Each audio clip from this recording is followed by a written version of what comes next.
하나님 말씀은 베드로전서 3장 18절입니다.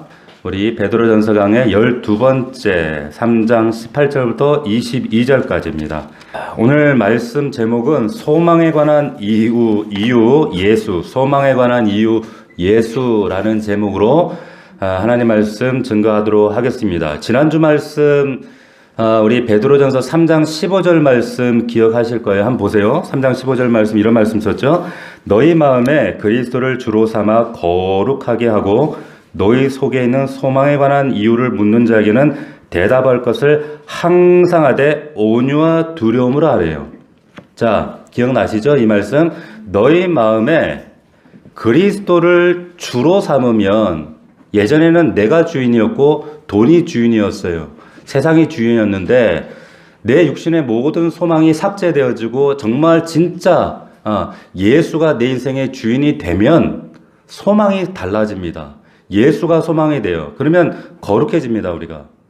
그러면 여러분들 주변에 그 소망에 관한, 달라진 소망에 관해서 질문하는 사람들이 생긴다는 거예요. 그래서 너희 속에 소망에 관한 이유가 묻는 자들이 생기게 되면 대답할 것을 준비하는데 어떻게 준비해요? 항상 준비하라는 거예요. 여러분 항상 준비하고 계셔요? 항상 준비하셔야 됩니다. 근데 어떻게? 온유와, 사람에게는 온유한 마음으로, 그리고 하나님 앞에서는 두려운 마음으로 준비를 하라. 이렇게 우리가 지난주 말씀을 나눴습니다. 기억나시죠? 네. 그래서 소망에 관한 이유, 대답할 것을 항상 우리가 준비해야 되는데 그 소망에 관한 이유가 누구십니까? 예수 그리스도라는 거예요. 오늘 저는 예수님 얘기하려고 합니다. 근데 가만히 보면 이제 목사가 예수님에 대해서 설교하려고 그러면 사람들이 별로 기대를 안 하더라고, 성도들이. 예. 그러니까 목사가 예수 얘기하는 건 당연하지, 기대감이 줄어드는 이유인 것 같은데, 반면에 목사가 아닌 분들이 안 믿다가 믿어서 이제 예수를 전하는 분들이 간혹 있는데, 그런 분들 얘기는 굉장히 흥미를 가지시더라고. 가령 예를 들면은 이어령 씨 같은 분 돌아가셨지만, 이어령 지성에서 영성으로 쓰신 이분 같은 경우에도 이분이 어떻게 정말 이 시대의 정약용이라고 하잖아요. 레오나르도 다빈치, 우리나라에 그런 분이라고 많은 분들이 추앙하는 분인데, 그런 냉철한 지성과 그런 똑똑한 이성을 가진 분이 이분이 믿는 예수 그리스도는 어떻게 이해하고 있을까? 그래서 많은 사람들이 궁금해했어요. 그래서 아마도 그래서 그분 책이 베스트셀러가 되지 않았나 싶습니다. 여러분 또 아시지만은 남녀호랑개교 열심히 믿었던 조혜련 씨, 개그우먼 아시죠? 그 조혜련 씨가 예수님 믿고 열심히 전도하고 계시는 거 아시죠? 지금 신학교 다니는 거 아세요? 지금 박사과정을 하고 있어요, 이분이. 근데 놀랍게 이분이 작년에 박명수 씨를 전도했어요. 조혜련이가 박명수를 전도했어요. 그런데 그런 얘기를 하더라고. 오랜만에 같이 박명수 씨랑 촬영을 하게 됐는데, 쉬는 시간에 조혜련 이분이 이제 성경을 열심히 읽고 있으니까 조혜련 뭐해? 묻더라는 거예요. 나 성경 읽어. 그러면서 얘기가 되는데, 조혜련 씨가 오래도록 박명수, 하나님 알지 못하는 이분 때문에 오래도록 중보기도 하고 있었대요. 근데 마침 그 기도가 통한 거죠. 근데 때마침 박명수 씨가 조카가 병원에서 힘들다고 어렵다고 하는 그런 위기가 있었는데, 자기도 모르게 하나님 앞에 내 조카 거예요. 그런데 기적적으로 그 조카가 살았어요. 그래서 그 하나님 앞에 약속 지키려고 지금 교회를 나갑니다. 신앙생활을 하고 있어요. 할렐루야. 하나님은 각자 사람마다 다양하지만 정말 찾으시는 영혼들은 그렇게 정말 하나님의 방식으로 사람을 부르십니다. 영혼들을 찾으세요. 근데 어쨌든 사람들은 조혜련 씨가 전하는 예수, 혹은 박명수가 전하는 예수 굉장히 흥미롭게 듣습니다. 그런데 목사가 전하는 예수는 별로 흥미롭게 안 들어요. 관심이 없어요. 근데 잘 생각해 보세요. 저분들이 하는 얘기는 사실 뭐예요? 간증이에요, 간증입니다. 근데 제가 하는 얘기는 그래도 저들보다는 더 많은 예수에 대한 신학적, 말씀적으로, 주경학적으로 정보를 전달하는 거거든요. 근데 기대가 별로 없는 거예요. 목사가 하는 얘기 당연하다고. 제가 이래봬도 10년 넘게 신학을 공부한 사람이에요. 근데 별로 기대를 안 해. 예? 왜 이런 얘기를 드리냐? 좀 잘 들어보시라는 얘기예요. 잘 들어보라는. 여기저기 성경 여기 이곳저곳에서 예수님 얘기를 합니다. 간증을 합니다. 여러분 보세요. 원래 안 믿는 분들에게는 참 예수 얘기하면 거짓말 같잖아요. 말을 많이 하면 안 됩니다. 아시죠? 그래서 여러분들이 만약에 진실을 은폐하고 싶으면 그리고 거짓말을 정말 주장하고 싶으면 조심해야 될 게 있어요. 그게 뭐예요? 말을 많이 하시면 안 돼요. 그래서 법적 다툼을 할 때도 묵비권 행사라는 걸 하잖아요. 왜 그렇게 해요? 거짓이니까. 그래서 말을 많이 하면 할수록 이게 불일치가 드러나고 거짓인 게 드러나기 때문에 말을 많이 하면 안 됩니다. 거짓 주장을 여러분들이 하고 싶으면 말을 많이 하시면 안 돼. 예. 근데 기독교가 독특해요. 왜 그런가? 이 사람도 들어봐라, 저 사람도 들어봐라. 성경 이곳저곳에 수많은 다양한 사람들이 말을 한단 말이에요. 다양한 간증 기록들 말들이 있습니다. 여러분 보실 때 저는 모태신앙이거든요. 제가 모태신앙이라서 믿을까요? 저희 어머니가 전도사님이셨거든요. 전도사님 아들이기 때문에 제가 믿을까요? 근데 보세요. 제 주변에도요. 전도사님 아들, 목사님 아들, 장로님 아들 심지어 그런 분들도 오히려 더 잘 안 믿는 분들 전 참 많이 봤어요. 지나고 왔어요. 제가 분이도 왔고 들어야 될 분이 있어요. 이 자리에도. 이 중에 혹은 온라인으로 알게 모르게 긴가민가 하시거나 예수님이 믿어지지 않는 분들이 계시단 말이에요. 그래서 어쩌면 오늘 설교는 그분들을 위한 설교입니다. 잘 들으셔야 돼요. 제가 이렇게 말씀드리면 여러분이 기분 나쁘실 수 있지만 예수라는 이름은 절대 우리가 절대 피해갈 수가 없어요. 왜 그런가? 누구도 피해갈 수 없는 이름 한번 띄워보세요. 왜 그런가? 여러분들이 태어나기 전에 예수라는 인물을 기점으로 지금 BC와 AD가 나눠져 있어요. 맞습니까? Before Christ 그리고 AD 그러니까 아노 도미네 이걸 또 어떤 분은 애프터 당군이라고 이렇게 얘기하시는 분도 있더라고. 그게 아니라 아노 도미니 뭐예요? 주후라는 거예요. 그러니까 여러분들하고 상이 안 하고 세상 역사는 예수라는 사람을 기점으로 해서 인류 역사를 기록합니다. BC, AD. 이게 어마어마한 일이에요. 보세요. 오늘이 2023년 10월 1일입니다. 이게 무슨 말이에요? 예수님이 이 땅에 오신 지 2023년 10월 첫 번째 되는 해다 이 말이에요. 여러분의 출생, 그리고 여러분의 대학 입학, 여러분의 학번, 여러분의 결혼 날짜, 심지어 여러분들 죽음까지 모든 게 예수와 관련이 있을 수밖에 없는 거예요. 기분 나쁠 수 있지만 사실이에요. 여러분, 제가 장례식 가면 고인의 양력을 읽어드릴 때가 있어요. 양력 읽을 때 목사님 우리 양력 아버지 어머니 양력을 읽어주세요. 어떻게 읽는 줄 아세요? 예수님 오신 지 몇 년에 태어나서 예수님 오신 뒤에 몇 년에 돌아가셨습니다. 이렇게 얘기합니다. 놀랍지 않습니까? 여러분 세상 역사 여러분 인생 모든 것이 예수 중심으로 기록되고 남겨져요. BC, AD 사이 예수가 있고 아무도 피할 수가 없습니다. 이 세상에 가장 이 사람 그래서 예수가 유명한 거예요. 자 넘겨보시면 제가 어제 구글 검색 제가 직접 찍어서 친 거예요. 여기 뭐라고 되냐? 지저스 검색해봤어요. 그랬더니 18억 8천만 검색 결과. 부처는 얼마 안 돼요. 100몇십만밖에 안 돼요. 공자도 뭐 100만 개 그밖에 안 돼요. 근데 18억. 보세요. 세상에 이런 존재가 있을까? 놀라운 게 여러분 예수라는 분이 공생에 딱 3년 동안 우리나라 5분의 1 크기 땅 경상남 남도만한 땅 그 안에서 계셨어요. 보세요. 넘겨보세요.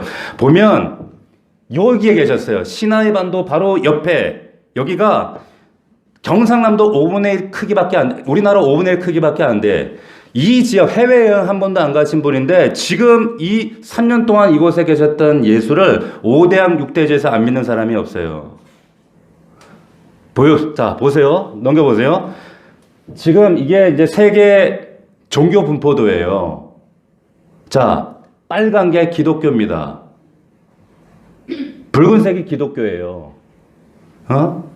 보십시오. 놔두세요. 사람들이 기독교를 배타적이라고 얘기합니다. 왜 배타적이라고 하는지 저는 이해가 안 돼. 배타적 맞아요. 보세요. 우린 예수만 진리라고 얘기하거든요. 그런데 왜 그러면 그분이 진리냐? 원래 진리는 배타적이에요. 자, 구구단 89 뭐예요? 89, 70이에요. 근데 왜 71은 안 되고 73은 안 되는 거예요? 왜 정답이 70이에요? 그럼 89는 72가 정답이에요. 71이나 73은 정답이 안 돼요. 그러니까 모든 정답은 원래 배타적일 수밖에 없어요. 그게 진리라고 하는 거예요. 당연히 그러니까 배타적일 수밖에 없죠. 보십시오. 모든 종교가 포용적이지 않아요. 근데 기독교만 포용적이에요. 보세요. 전 세계에 흩어져 있는데 지금 인도에만 불교, 종교와 경계를 벗어나지 못해요. 힌두교 벗어나지 못해요. 무슬림도요. 지금 애를 많이 낳아서 저렇게 그런 거지 문화와 경계를 벗어나지 못하는데 유일한 문화와 경계 국경을 넘어서는 데는 지금 중국도 인도도 복음이 다 들어갔어요. 남미 같은 데는 거의 끝났어요. 아프리카도 거의 끝났어요. 보십시오. 예수님께서 12명 데리고 다니셨는데 전 세계 지금 기독교 인구가 29억 명이에요. 보신 것처럼. 별로 여러분들 놀라시지도 않지만 이거 좀 놀라야 될 일이에요. 세상에 여러분 내가 하나님이다, 내가 하나님의 아들이다 라고 주장하는 사람들이 꽤 많습니다. 우리 교회 건너편에도 하나 있죠. 그리고 여러분 지금 계룡산에 가면 내가 하나님 아들이다 라고 하시는 분이 한 60분 계세요. 우리나라에 한 300분이 계시대요. 근데 이 사람들 팔로워가 좀 있다가 나중에 사라져요. 역사적으로도 그랬어요. 그런데 예수가 2000년 동안 보세요. 무려 전 세계 3명 중에 1명이 지금도 예수님을 따라요. 자, 엔도 슈사크라고 하는 일본인이 있습니다. 크리스찬입니다. 이분이 침묵이라는 책 여러분들이 한번 읽어보시면 참 좋은 책이에요. 몇 번 말씀드렸는데 이번에 이제 이렇게 썼어요. 왜 이런 무력한 남자가 모두로부터 잊혀지지 않았던 것일까? 어떻게 십자가상에서 개처럼 세상적으로 보면 진짜 개처럼 죽임당했잖아요. 근데 개처럼 죽임당한 이 남자가 사람들의 신앙의 대상이 되어 사람들의 삶의 방식을 변모시킬 수 있었을까? 예수 만나고 변했다는 사람이 한둘이 아니잖아요. 자, 그리고 예수의 불가사의는 우리가 아무리 합리적으로 해석하려고 해도 해결할 수 없는 신비다. 이 사람 그래서 그리스도인이 됐어요. 엔도 슈사크가. 여러분 보세요. 우리가 의도하든 의도하지 않든 여러분 인생과 이 세상이 예수와 상관이 없을 수가 없어요. 연관되어 있어요. 문제는 보세요. 그분이 질문을 하신다는 거예요. 여러분 인생 가운데 끊임없이. 제자들에게도 질문하셨어요. 뭐라고 하셨냐면 마태복음 16장에 사람들이 날 누구라고 하던 다양한 답변이 막 쏟아졌습니다. 더 중요한 질문을 하세요. 그런데 너희는 날 누구라고 생각하니? 라고 물으셔요. 너희는 누구라고 생각하니? 베드로가 주는 그리스도시요 살아계신 하나님의 아들입니다. 라고 얘기를 했습니다. 근데 예수님이 너무 좋으셨나 봐. 감동을 잡수셔갖고 뭐라고 하시냐면 이를 내게 알게 한 이는 하나님이시다 라고 얘기했습니다. 여러분 잘 들으세요. 이 고백을 받으시고 너무 좋으셨는데 이것 베드로가 고백한 주는 그리스도시 하나님의 아들입니다. 이 믿음 신앙 고백을 네가 한 게 아니라 이건 하나님이 주신 것이다 라고 했어요. 믿음이라고 하는 것은 내가 믿습니다 해서 믿는 거 아니에요.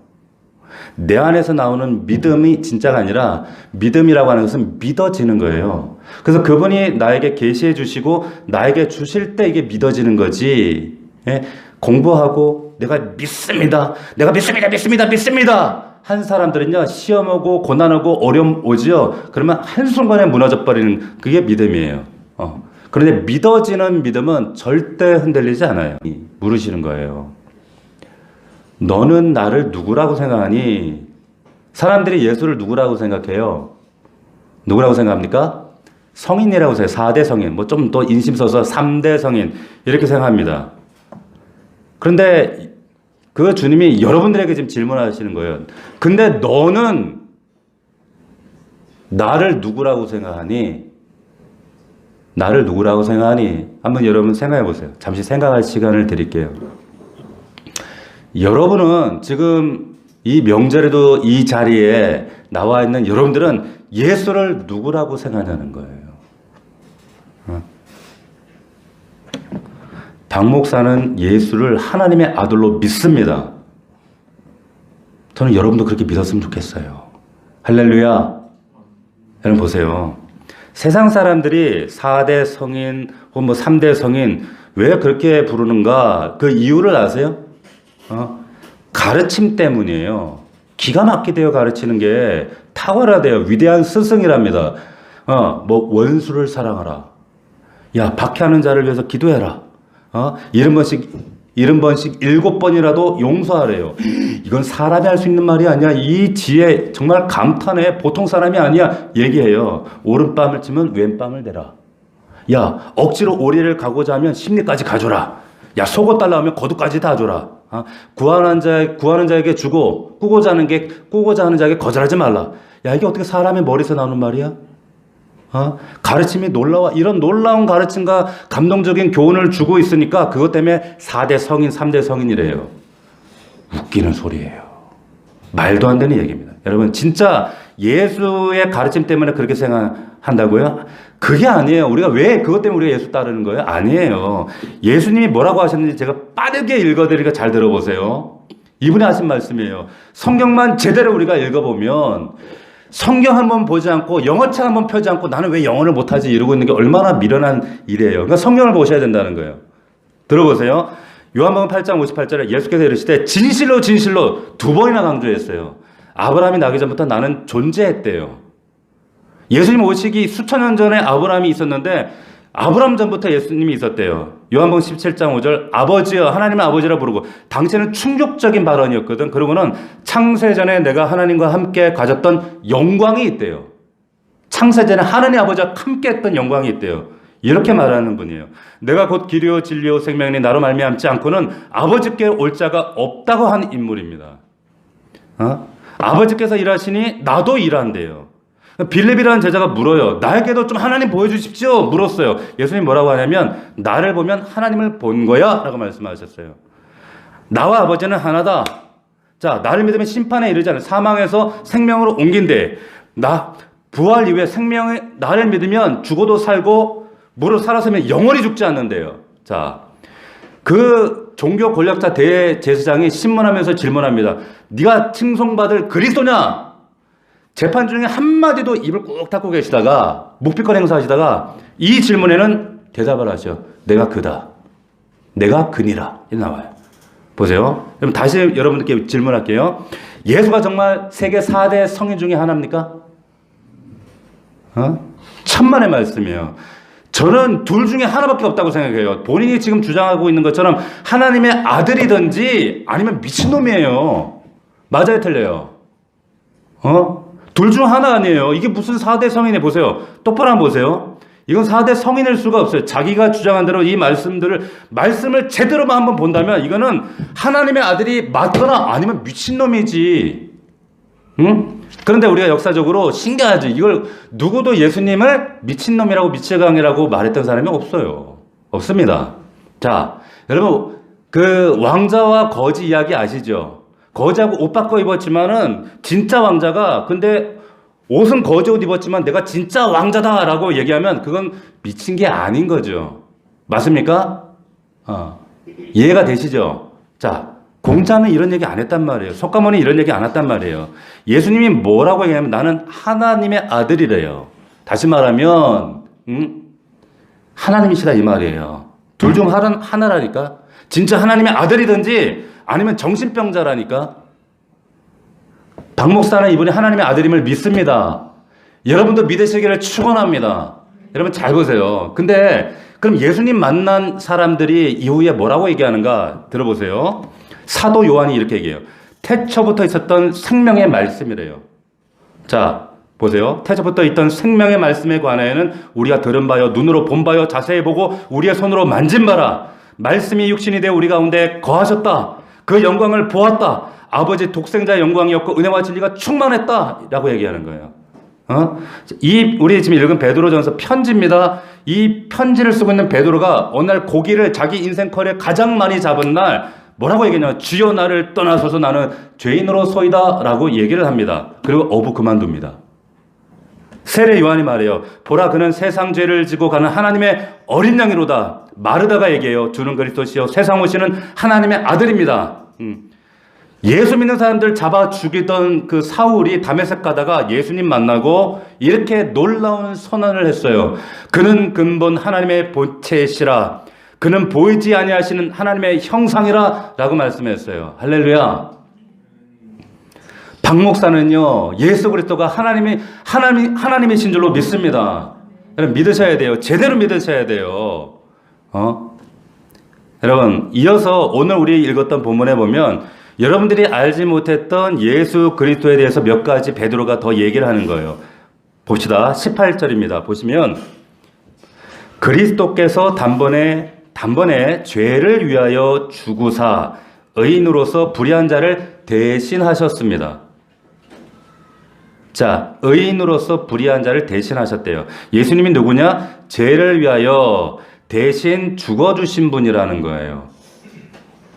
자, 대신 죽어주신 분. 이게 다른 종교와 가장 큰 차이점. 예수님은 죽으러 오신 분입니다. 여러분, 성경에 있는 대속의 원리라는 게 있어요. 대속의 원리. 예. 이게 뭐냐면 이걸 잘 이해하셔야 됩니다. 무슨 말이냐면 하나님은 공의로운 분입니다. 죄를 견딜 수가 없는 분이에요. 거룩하신 분이기 때문에. 그런데 인간은 죄를 항상 지어요. 아담과 하와가 죄 지으면 너 정령 죽으리라. 왜? 죄의 싹은 사망이기 때문에. 그런데 여러분 창세기 33장 21절에 보면 아담과 하와가 죄 지었는데 나중에 어떻게 돼요? 안 죽어요. 하나님이 죽이지 않습니다. 대신에 어떻게 하시는지 3장 21절에 거기 보면 무슨 일을 하셨냐면 죄 없는 짐승 하나를 죽이세요. 죄는 얘가 졌는데 엉뚱한 그 짐승을 죽입니다. 그래서 가죽옷을 입혔다 그렇게 하세요. 자, 그러니까 아담과 하와를 위해서 개인을 대신해서 죽은 거예요. 이게 대속의 원리라고 하는 거예요. 대속이 어려울 수 있어요. 꼭 기억하세요. 대속의 원리입니다. 그런데 출애굽기에 보면 또 이게 대속의 원리가 나와요. 자, 이집트에 죽음의 영이 압도했어요. 집집마다 들어갑니다. 근데 피가 발라져 있는 집은 패스오버. 이거 뭐라 그래요? 6월절이라 그러죠. 지나갔단 말이에요. 한 민족을 대신해서 그 집에 양이 죽었어요. 피를 발랐단 말이에요. 민족을 대신해서, 가정을 대신해서, 그래서 피가 발라져서 대신 그 양이 죽었어요. 이 대속의 원리예요. 레위기 16장에 보면 우리 딱 추석 요맘때에 1년에 요때 용키푸르라고 해서 이스라엘은 대속죄일이라는 게 있습니다. 대속죄일. 이때는 뭐냐? 우리 1년 동안 죄 많이 짓잖아요. 그죠? 죄 지으면 죽어야 되잖아요. 그런데 하나님이 대신에 양 한 마리를 죽여요. 이 날이 대속죄일이에요. 추석이 끝나고 요맘때. 예. 그래서 이때는 온 민족을 대신해서 죽는 날, 죽이는 양. 이게 대속죄일. 이게 민족적인 대속죄의 원리예요. 그럼 보세요. 이 대속의 원리를 이해하고 요한복음에 넘어가면 1장을 딱 폈더니 이런 말씀이 나와요. 보라, 세상 죄를 지고 가는 하나님의 어린 양이래요. 자, 세상의 모든 죄를 지원한 하나님의 어린 양, 놀라운 이야기를 하고 계시는 거예요. 여러분, 세상 죄 안에 제 죄와 여러분은 죄도 거기 안에 들어가 있다니까요. 거기 안에 다 포함되어 있단 말이에요. 만약 이게 사실이라면 이하나 너 어떡할래? 이게 사실이라면 여러분 어떡하시겠어요? 2000년 전에 그분이 여러분과 저의 죄를 대신해서 이렇게 대속해 죽으신 거예요. 이거 믿으면 내가 용서받는 거예요.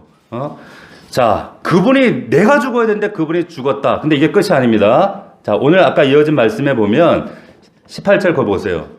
그런데 그분이 대속해 주셨는데 또 우리를 하나님 앞으로 인도하려 하심이라. 예수가 누구냐면 하나님께로 우리를 인도하시는 분이에요. 자, 아무리 착한 일하고 도덕적으로 깨끗하고 야, 저 사람 죄 없이 살아 그럴지라도 하나님 앞에 나아갈 수 없어요. 하늘에서 오신 분만 그분께로 인도할 수 있단 말이에요. 그래서 그분이 내가 곧 길이요 진리요 생명이다. 나로 말미암지 않고는 그분께 갈 수 없어. 믿을 수 있기를 축원합니다. 자, 이런 얘기를 누가 감히 얘기할 수 있겠어요? 계속 죽임을 당하셨지만 아주 참 난해한 말씀 나와요. 영으로는 살리심을 받으신 분이라 나와요. 자, 여기 보니까 보시면 19절에도 그가 또한 영으로 가서 옥에 있는 영들에게 선포하셨다. 여러분, 부활이라고 하는 것은 우리 기독교 부활절에만 듣는 말씀이 아니라 이게 우리 믿음의 핵심입니다. 잘 기억하셔야 돼요. 사복음서가 이 부활로 끝을 맺어요. 우리는 이걸 믿는 거예요. 십자가의 죽음 사건을 또 믿지만 부활이 제일 중요한 거예요. 보세요. 그런데 여러분, 부활이나 이 기적을 불편해 하시는 분들이 있습니다. 기적? 이러시는 분들이 있어요. 예수님의 가르침은 좋지만 간디처럼, 근데 기적 같은 건 싫다는 거예요. 그게 말이나 돼? 대표적인 사람이 미국의 제퍼슨 대통령 같은 거. 한번 보십시오. 이 사람은 한번 열어봐 주세요. 화면. 이분은 성경 읽다가 예수 기적이 나오면 앞에 사진, 성경 찢어진 거 보세요.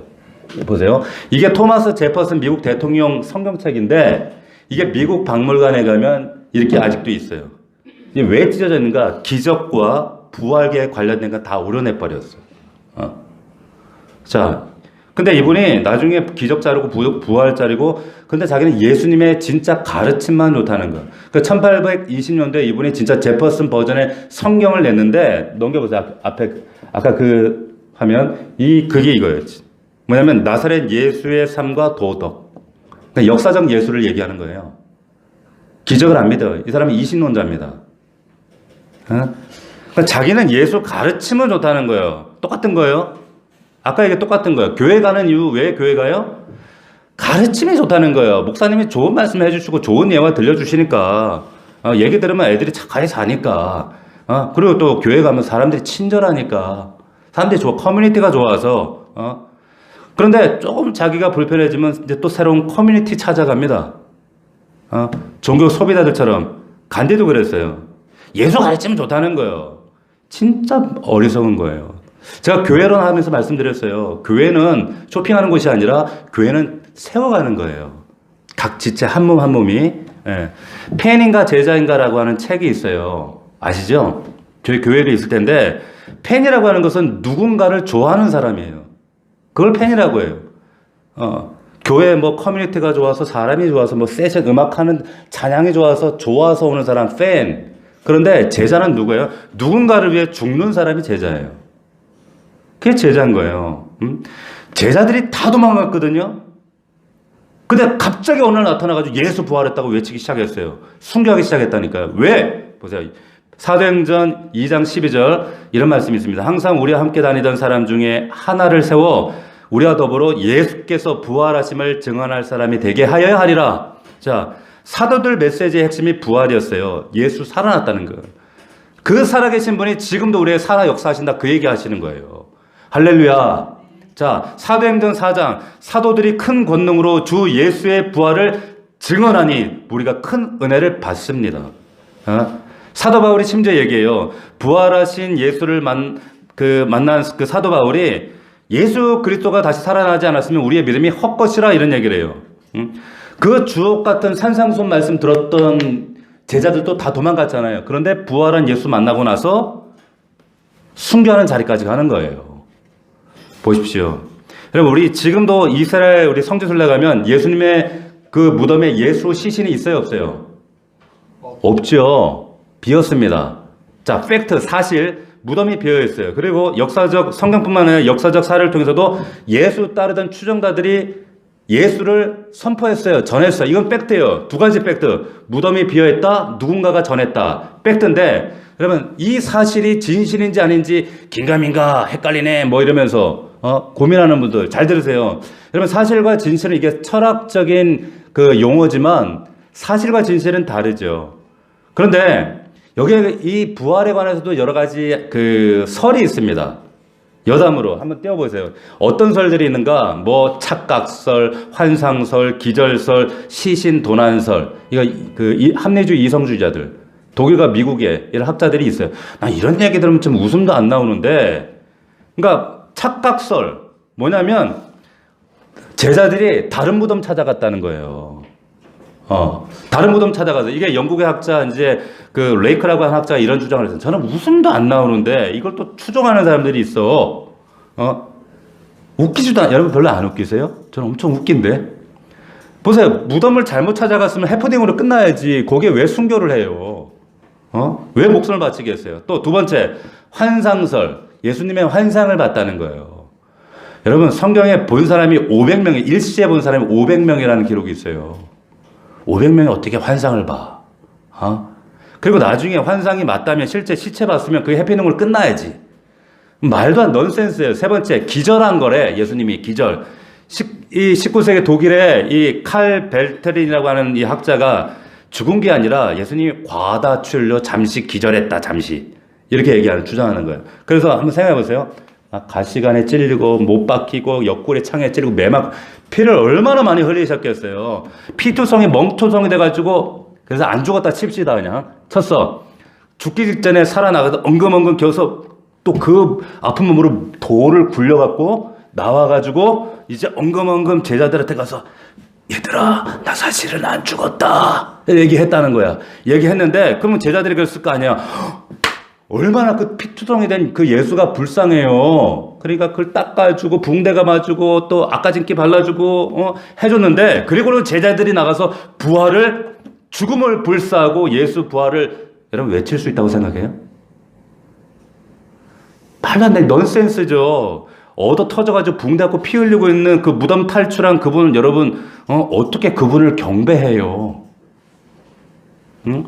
죽다 살아난 그 불쌍한 사람을 마지막에 뭐 시체를 훔쳐갔다, 시신 도난설, 시체 숨겨놓고 부활했다 막 외쳤다는 거예요. 보세요. 여러분, 죽은 시체 위에 순교합니까? 12명이 다 죽었어요. 순교했단 말이에요. 여러분, 사람이 진실을 위해서도 죽기가 쉽지 않습니다. 죽기 어려워요. 근데 내가 한 거짓말을 위해서 순교를 한다? 말도 안 되는 얘기죠. 그래서 보세요. 누가 돌을 옮겼을까 넘겨보시면 프랭크 모리슨이라고 하는 사람, 예전에 제가 소개했어요. 이분이 10년 동안 적어도 이 부활에 관해서 10년을 파헤쳤대요. 사실은 이게 가짜라는 걸 파헤치기 위해서 누가 돌을 옮겼을까 10년 연구했대요. 성경을 수십 독 했대요. 이 정도는 해야 뭐 알 거 아니에요. 근데 수십 년 믿어도 성경 한 절을 제대로 암송하지 못하고 읽지 못하고, 그러면서 긴가민가 말이 안 되는 얘기예요. 이분이 나중에 이 10년 후에 내린 결론은 이렇게 이야기를 합니다. 처음에는 도저히 불가능한 사건이라고 생각하고 시작했는데, 그러나 분명하게 예수 부활은 저항할 수 없는 논리적 결론이다. 그리고 그리스도인이 된 거예요. 넘겨보십시오. 리스토 벨이라는 사람이 있어요.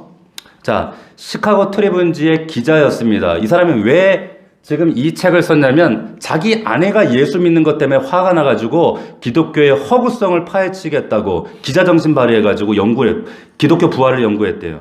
그래서 쓴 책이 이 책인데, 이 사람이 나중에 목사가 됐어요. 그리고 여러분, 이 책이 1,400만 부가 팔렸는데 한번 읽어보실만 해요. 그리고 예수는 역사다라고 하는 영화도 만들었잖아요. 보세요. 찰스 콜슨이라고 하는, 제가 부활절도 한번 얘기를 했었어요. 닉슨 대통령 보좌관이었던, 넘겨보시면 워터게이트, 우리가 아는 워터게이트 사건 때 이 닉슨 대통령 보호하기 위해서 이 찰스 콜슨을 비롯해서 모든 법률 보좌관들이 완벽한 알리바이를 만들어냅니다. 대통령은 몰랐다고. 지금 우리나라에서 벌어진 방탄하는 것처럼 막 그랬단 말이에요. 근데 이 완벽한 알리바이가 18일 만에 무너집니다. 왜? 거짓말이니까. 이 사람이 그 예일대 나온 사람이거든요. 진짜 똑똑한 참모들, 하버드, 예일대 나온 그 법에 관한 전문가들이 대통령 지키려고 완벽한 알리바이를 만들어냈는데 18일밖에 못 버텼어요. 그리고 감옥 갑니다. 근데 이분이 나중에 감옥에서 이런 생각했다는 거예요. 아니, 우리가 이렇게 똑똑한 하버드, 예일 똑똑한 사람들이 이렇게 완벽한 알리바이 또 18일밖에 못 버텼는데 어떻게 예수 부활이라고 하는 근데 거기에 그 증거했던 사람들이 하나같이 글자도 모르는 어부들 머리도 나쁜 이런 배우지 못한 사람들이 어떻게 진작에도 깨졌어야 될 그런 주장들이 2000년이 지난 지금까지 유효한가? 말이 안 된다는 거예요. 이분이 그래서 목회자가 됐어요. 그래서 이 책을 낸 거예요. 여러분 부활하지 않았으면 불가능한 거예요. 그뿐 아니라 보세요. 오늘 여러분들이 알지 못했던 예수님을 베드로가 계속 부연합니다. 뭐라고 하는가? 19절에 보세요. 아까 읽었던 말씀처럼 그가 또한 영으로 가서 옥에 있는 영들에게 이렇게 돼 있어요. 옥에 있는 영들을 선포했대요. 이게 굉장히 성경의 난해 구절입니다. 어려운 해석이에요. 이게 도대체 무슨 말인가? 다시 말하면 과거에 그렇게 하나님 말씀을 거부했던 사람들에게 그 영들에게도 가서 선포했다는 얘기예요. 보십시오. 베드로전서 4장 6절에 거기에서도 이런 얘기를 합니다. 죽은 자들에게도 복음이 전파되었대요. 자, 여러분 보세요. 우리가 예수에 대한 소개를 들을 때마다 우리 안에 드는 고민이 아니 그러면 그 예수라는 이름 한 번도 들어보지 못하고 죽은 사람들은 어떻게 돼요? 이런 질문 하시는 분들이 있잖아요. 그죠? 이런 걱정 하실 필요가 없는 거예요. 왜? 죽은 자에게도 복음이 선포됐답니다. 할렐루야.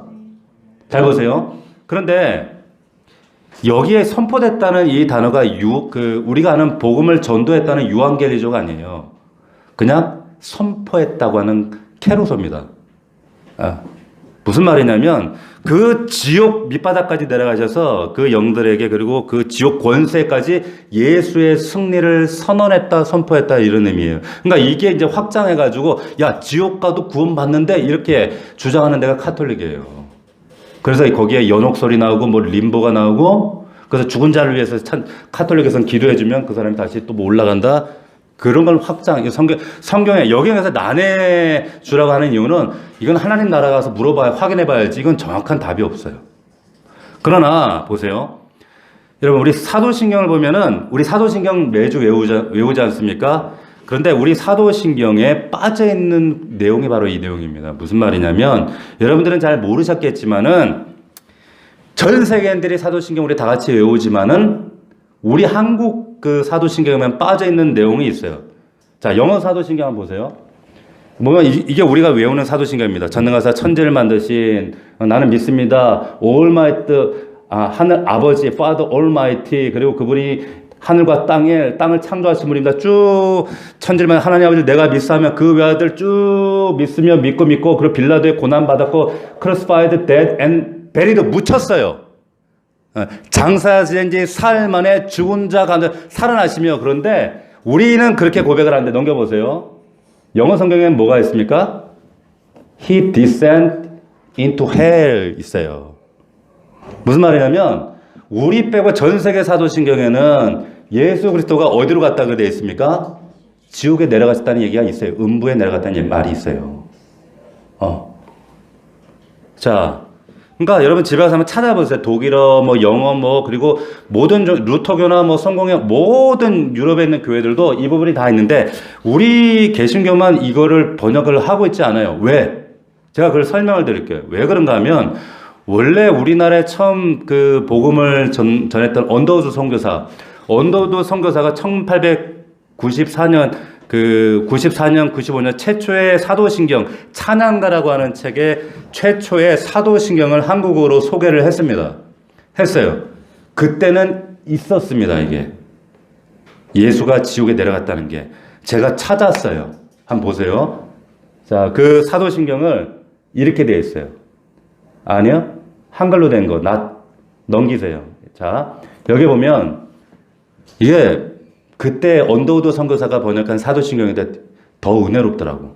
나 편디신 전능신 성부 믿으며 그 외아 우리 주 예수 그리스도 믿으며 이게 100년 전 120년 전 쭉 있는데 넘겨보시면 십자가에 못 박혀 죽으시고 묻히심을 믿으며 디옥에 리샤 이렇게 됐어요. 이게 뭐냐면 지옥에 내려가셨다. 이 부분이 있어요. 근데 이 내용이 언제부터 빠졌는가? 1909년도에 당시 장로교, 감리교 선교사들이 우리나라에 들어왔을 때 찬송가를 따로 쓰다가 이제 장감 합동 연합 찬송가를 쓰자라고 하는 그런 그 연합운동이 있었는데 그때 논쟁이 있었어요. 감리교 선교사들을 통해서 뭐냐면 한국 이 지옥에 내려갔다는 이 내용을 한국교회 성도들이 오해하면 어떡하겠는가. 그냥 이 베드로전서 가지고 설명했으면 됐을 텐데. 그래서 구태 이 구절을 빼버린 거예요. 빼버렸어요. 그래서 한국 개신교회만 이 부분이 빠져 있게 된 거예요. 복원해야 되겠죠. 복원해야 되는 내용이에요. 자, 지옥은 어떤 곳이냐? 하나님 앞에 불신앙과 그리고 그분을 거절하고 외면하는 자들이 거하는 곳이에요. 근데 그곳에서 십자가에 못 박혀 죽으시고 예수 그리스도께서 선언하셨다는 거, 예수의 승리를 선포하셨다는 거예요.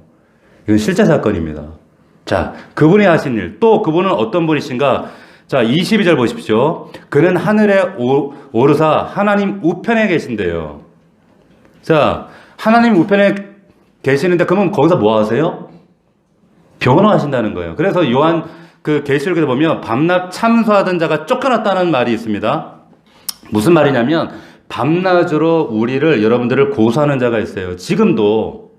그래서 우리가 예배 전에 회개 기도하잖아요. 여러분 보세요. 사단이 여러분들을 참소 공격합니다. 이게 해결이 안 될 때마다 목사가 괴로워요. 보십시오. 요한일서 2장에 보면 우리를 위한 대언자, 다시 말해 변호자가 있다. 누구냐? 예수 그리스도다. 근데 그 우편에 예수가 어떤 일을 하시냐면 매일같이 사단이라고 하는 검사의 참소 고소를 이제 변증합니다. 변호합니다. 우리 그 스가랴 말씀에도 나오죠. 자, 어떻게 여러분들을 참소하냐면 하나님 넘치는 교회 제 알죠? 제 모집사 알죠? 봤죠? 저렇게 예배 드리러 왔지만 죄 짓고 사는 거 봤죠? 똑같은 죄를 벌써 몇 번째 짓는 거 봤죠? 사단이 밤낮으로 참소해요. 그러면 예수님이 어떻게 하시는 거예요? 뭘 해주신대요? 변호해 주신대요. 맞습니다. 주님, 그렇게 사는 거 맞습니다. 그런데 내가 그를 위하여 십자가에서 대가 지불했지 않습니까? 대속했지 않습니까? 아까 대속의 원리 말씀 나눴잖아요. 내가 피 흘렸으니 용서해 주십시오. 용서해 달라고 변증하시는 거예요. 그 일이 여러분들 삶에서 계속 이루어진다니까. 여러분 나중에 여러분 천국 가서 예수님 만나면 좀 미안해 하셔야 돼. 누군가를 계속 변증하고 변호해야 된다는 거 얼마나 힘드실까. 자, 마지막으로 보십시오. 그 자세한 내용을 좀 그 20절, 21절은 여러분 좀 돌아가서 다시 한번 보시고 22절 보시면 예수님이 어떤 분인가? 천사들과 권세들과 능력들이 모든 권세가 그에게 복종한답니다. 여러분 누가복음 8장 보면 예수님께 바람과 파도도 순종한다, 잠잠케 하시는 그런 장면이 나와요. 자연 세계가 그 앞에 순종한다 그 말이에요. 그 다음 그 8장 이어질 말씀 보면 거라사의 광인이 나옵니다. 정확하게 말하면 그 사람을 사로잡았던 군대 귀신이 그 귀신을 쫓아내시잖아요. 무슨 말이냐? 악한 귀신들, 악한 영들이 굴복한다 이 말이에요. 자, 다음에 이어서 나오는 말씀이 12의 혈류증, 피를 질질 흘리는 여인을 하나님 고치셔요. 무슨 말입니까? 예수님 앞에 병도 무력해진다는 거예요. 병도 순종한다 이 말입니다. 자, 마지막으로 거기 야이로의 죽은 딸을 살립니다. 무슨 말이에요? 이게 누구복음 8장 쭉쭉쭉쭉 이어져 나와요. 무슨 말이냐? 예수 앞에 죽음도 무력하다는 거예요. 모든 것들이 순종해요. 예수 앞에. 인간만 불순종해요. 유독 천지 모든 만물 중에 자연 질서 가운데 인간만 하나님 앞에 그렇게 아집을 부립니다. 고집 부립니다. 여러분 보세요. 제자들이 이 사람이 과연 누구이기에 바람과 파도도 순종하는가? 8장 25절 누가복음에 누군데 자연 질서가 순종하는가? 기록은 안 되어 있지만 뒤에 계속 이런 의구심을 가지고 질문을 물었을 거예요. 속으로 이 사람은 누구기에 악한 영들이 순종하는가? 이 사람이 누구기에 병도 순종하는가? 이 사람이 도대체 누구기에 죽음도 굴복하고 무력해지는가? 아멘? 보세요. 그분이 누구인지 여러분들에게 알려드릴게요. 그분이 하나님의 아들인 줄 믿습니다. 아멘? 할렐루야. 예수 그리스도가 하나님의 아들 절대로 부인할 수 없는 거예요. 믿을 수 있기를 축복합니다. 자, 말씀 마치겠습니다. 여러분, 피할 수 없어요. 예수를 여러분 인생은 살아있는 동안 절대로 여러분 피할 수 없습니다. 가장 이 땅에서 유명하고 팔로우 많은 분이에요. 이분이. 그분이 물으셔요. 여러분들 인생 가운데 끊임없이 환경을 통해서 사람을 통해서 끊임없이 말씀하십니다. 너는 나를 누구라고 생각하느냐 물으셔요. 너는 나를 누구라고 생각하냐. 하나님 아들이거나 미친놈이라니까요. 둘 중 하나밖에 없어요. 저는 하나님의 아들인 걸로 믿습니다. 저와 여러분들이 다 그렇게 믿기를 축원합니다. 오해하시면 안 된단 말이에요. 여러분, 우리 죄를 대신해 죽으신 분, 대속하신 분, 그리고 하나님 앞으로 인도하시는 분이에요. 사망 권세 이게 부활하신 분이에요. 죽은 자들에게도 복음을 선포하신 분이에요. 하늘에 오르셔서 우편에 앉으셔서 지금도 여러분들 위해서 변호하시는 분입니다. 이 진리를 여러분 붙들고 승리하시는 저와 여러분들 되기를 주의 이름으로 축원합니다. 도대체 그분이 나에게 누구신가? 끊임없이 여러분들께 물어오실 때에 명확하게 여러분 고백하실 수 있으셔야 돼요. 이 고백이 저와 여러분들에게 정말 생명의 고백으로 정말 예수님 믿고 정말 우리 그 생명 대신 예수 믿고 이 땅에서 믿음으로 날마다 승리해 나가는 저와 여러분들이 되시기를 주의 이름으로 축복합니다. 축원합니다. 아멘. 기도하겠습니다. 1분간만 기도합시다. 오늘 예수 전했습니다. 여러분, 절대로 피할 수 없는 이름. 하나님 아들이거나 미친 사람이에요. 이 사람은. 그러나 우리 예수 그리스도는 하나님의 아들로 믿고 있습니다. 여러분, 하나님이 계시하셔야 믿습니다. 믿어지는 거예요. 성경책 한번 보지 않고 어떻게 하나님 믿는다고 할 수 있겠어요?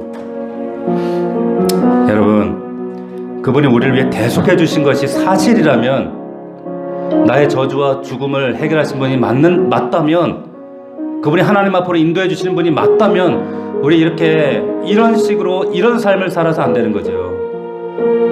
그분 사방 권세 계시고 부활하신 분입니다. 우리 그분을 의지하고 이 땅에서 믿음으로 살아냅시다. 오늘 말씀 붙들고 우리 주님 앞에 다시 한번 우리의 믿음, 하나님 주는 그리스도시요 살아계신 하나님의 아들임을 고백할 수 있도록 믿어지도록 주님 도와주옵소서. 우리 함께 기도하겠습니다. 살아계신 아버지 하나님 고맙습니다. 주님,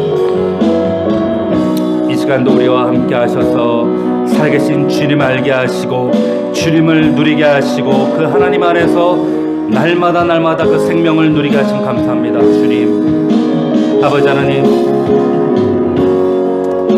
누구도 부인할 수 없는 그 이름, 우리의 이 인류의 역사 가운데, 아니 내 인생 역사 가운데 오신 예수 그리스도 주님, 끊임없이 너는 나를 누구라고 생각하느냐, 내게 있어서 너는 나를 누구라고 생각하느냐, 우리의 인생 가운데 삶을 통하여 끊임없이 하나님 물어오실 때에 주는 그리스도심을 담대히 고백하는 우리 넘치는 교회 되게 하옵소서.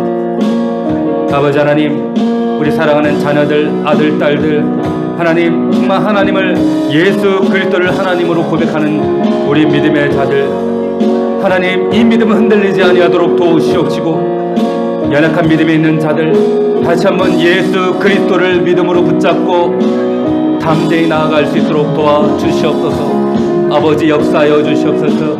하나님 함께 하옵소서. 나를 통하여 그 하나님이 나타나게 하여 주시옵소서. 살아계신 아버지 하나님 고맙습니다. 주는 그리스도시요 살아계신 하나님의 아들이심을 하나님 제자들의 고백이 아니라 나의 고백으로 받기를 원하시는 하나님, 4대 성인 3대 성인이 아니라 그의 가르침 때문에 하나님 교회가 좋아, 사람이 좋아서, 노래가 좋아서, 설교가 좋아서가 아니라 예수 그리스도를 위하여 하나님 온전한 그 믿음을 향하여 나아갈 수 있는, 확고하게 대답할 수 있는 그 소망에 관하여 묻는 자들에게 예수를 명확하게 대답할 수 있는 우리 사랑하는 성도들 다 될 수 있도록 인도하여 주옵소서. 이 예배 함께하지 못한 모든 성도들도 지키시고 보호하시고 아버지 하나님 온전히 주님만 홀로 영광받아 주옵소서. 예수 그리스도의 이름으로 기도하옵나이다. 아멘.